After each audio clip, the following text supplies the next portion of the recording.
Sejam bem-vindas, sejam bem-vindos a mais um vídeo na disciplina de análise de dados espaço-temporais. Estamos trabalhando na unidade 3, no contexto da análise global e da análise local. Este vídeo trata da etapa 7, última etapa do nosso estudo de caso, cálculo do índice Getty-Ord, G, e análise de persistência espacial. Como nós vimos anteriormente, o Getty-Ord G permite identificar e quantificar a intensidade dos hotspots e dos cold spots, ou seja, áreas onde as avaliações apresentam valores significativamente altos ou significativamente baixos com relação aos pontos do seu entorno.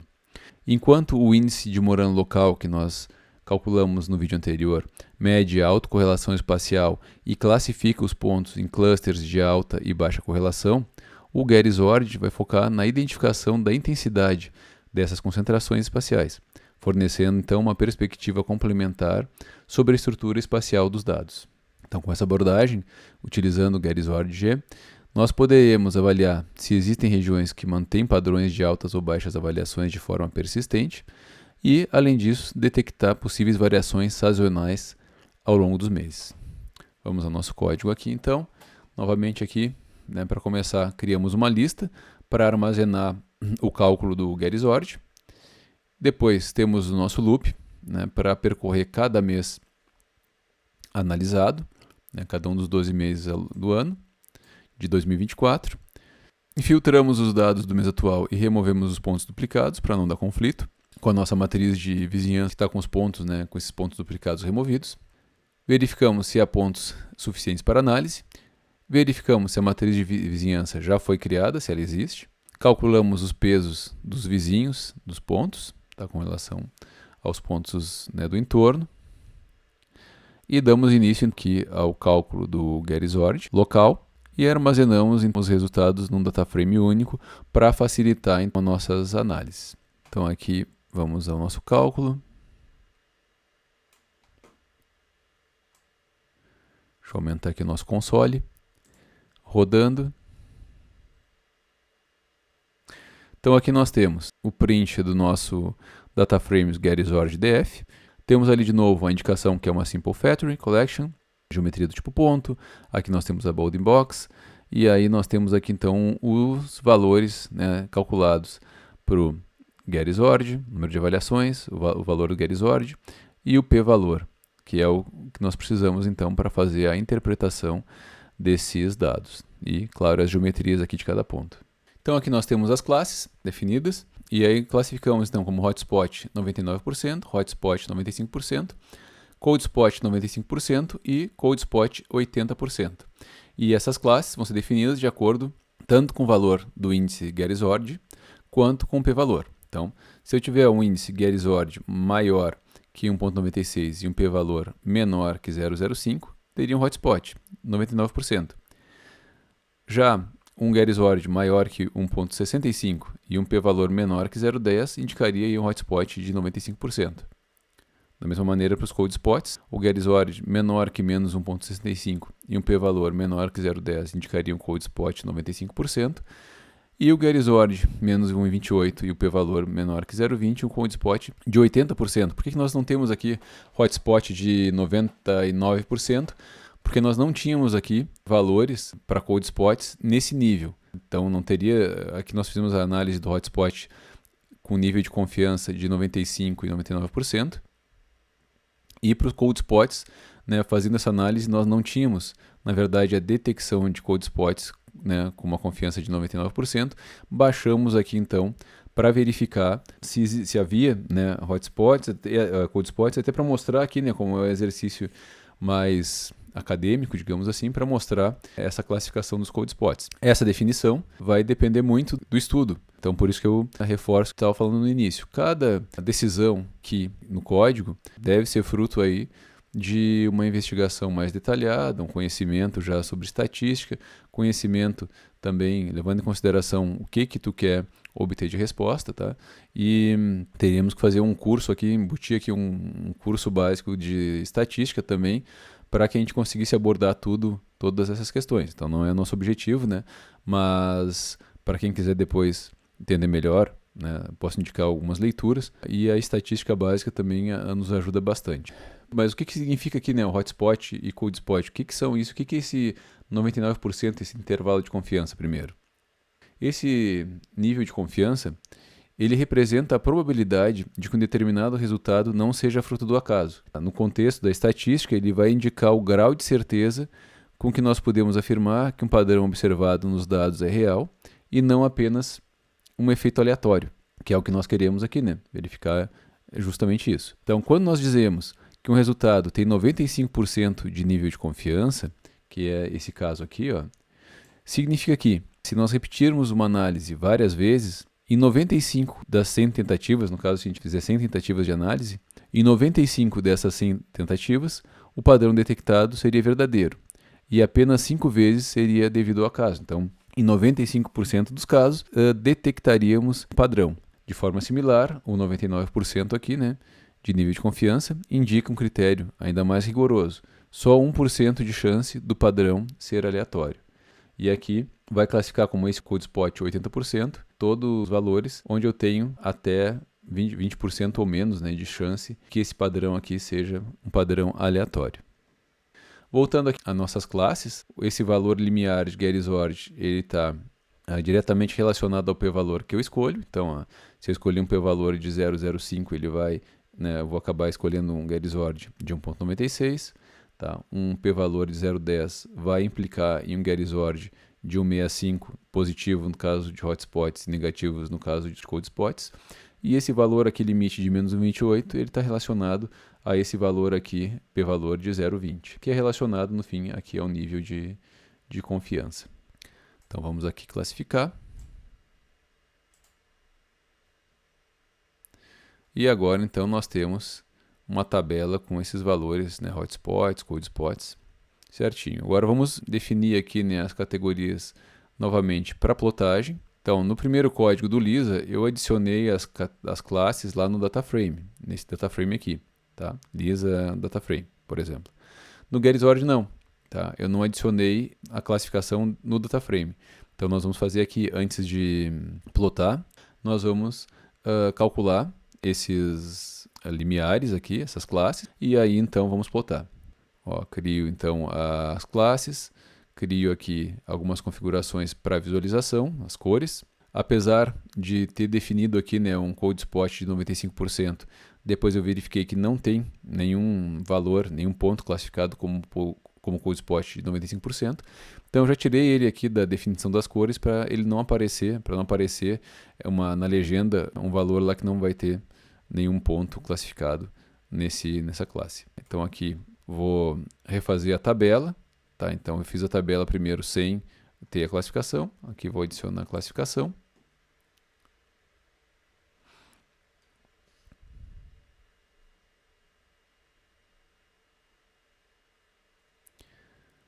E aqui não aumentei minha área, tá, de plotagem. Uma dica, não aumentem, procurem evitar de mexer aqui, né, poderia aumentar a área de plotagem agora para ele plotar já maior. Evitem de fazer isso quando a gente está com um conjunto de dados maior, porque pode travar o R. Tá? Algumas vezes quando eu fiz isso travou, então vou esperar ele gerar todos, aí eu aumento aqui e gero novamente. Agora sim, gerou todos. Vou aumentar aqui a minha área. E ele vai tentar até, né, quando a gente aumentar a área, ele tenta reajustar. Nesse caso aqui provavelmente não vai ficar muito bom. Eu já vou rodar novamente. Eu tinha pausado aqui o vídeo, tá, pessoal, que demorou um pouquinho para ele conseguir resolver e começar a plotar. Começou a plotar aqui agora. E nós podemos já, né, de antemão aí, antes de plotar, de finalizar a plotagem, que temos diferenças, né, com relação aos cold spots e os hotspots. Então, em azul aqui são os cold spots de 80%, e nesse tom mais escuro são os hotspots de 99%, nesse tom mais claro aqui são os hotspots de 95%. Então, nós podemos ver que temos meses, né, com bastante diferença. Tem meses aqui, por exemplo, maio, junho, e dezembro praticamente sem cold spots, e com valores relativamente altos de pontos classificados aí como hotspots, tanto no nível de confiança de 99% quanto de 95%. Tá? Então temos aí, né, uma certa diferença aí com relação aos meses, com a distribuição espacial de hotspots e cold spots calculados a partir do índice de Gersord.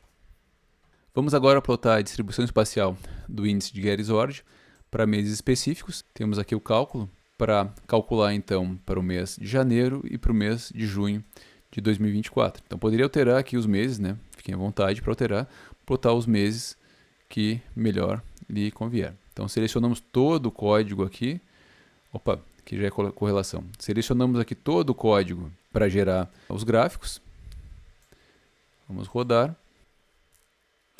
E aqui então temos o gráfico, a distribuição espacial dos pontos, né, e dos hotspots e cold spots calculados pelo Gersord para o mês de janeiro e para o mês de junho. E verificamos aqui então, né, realmente tendências diferentes aqui para os 2 meses. Embora nós tenhamos aqui no mês de janeiro alguns hotspots no nível de confiança de 99%, temos essa concentração maior aqui no mês de junho. Então, tanto de hotspots com nível de confiança de 99%, quanto alguns hotspots com nível de confiança de 95%. Por outro lado, no mês de junho não temos cold spots, nem mesmo considerando esse nível mais baixo já de significância de 80%, e já no mês de janeiro temos vários pontos aqui classificados como cold spots. Então conseguimos verificar a diferença.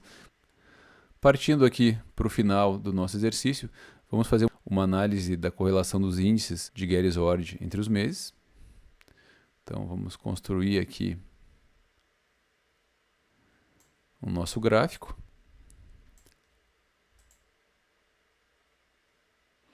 Então vamos construir uma matriz de correlação. Aqui está a nossa matriz de correlação.